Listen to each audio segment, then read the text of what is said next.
Good evening. It's not just the first line of defense. It's the last time a passenger gets checked before boarding an aircraft in our post-9/11 era. Everybody has their own opinion about those blue-shirted TSA inspectors at the airport. They have a big job, but they don't always do it well. Case in point, the Fort Myers Airport in Florida, where tonight over 36 TSA personnel, officers and supervisors have been pulled from their jobs for the failure to conduct the kinds of secondary inspections that are supposed to keep terrorists off guard. This will send a shock through the national system. It's where we begin tonight with NBC's Tom Costello. It happened at Southwest Florida International Airport in Fort Myers.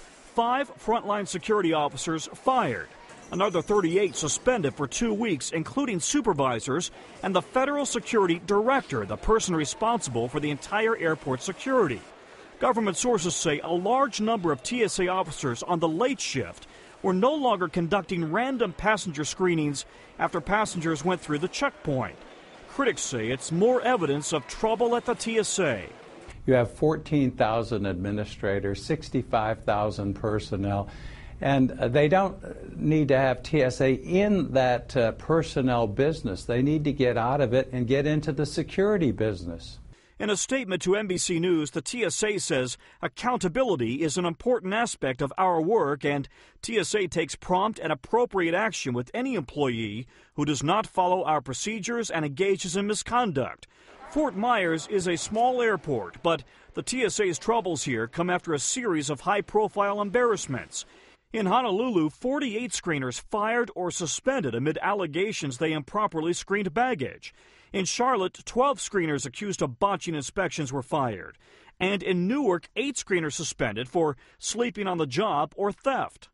TSA is a giant organization, Tom. It's got tens of thousands of employees. Those folks are doing a very mundane, day in, day out, high volume, high stress job. 50,000 officers work at more than 450 airports, screening 1.7 million people each day.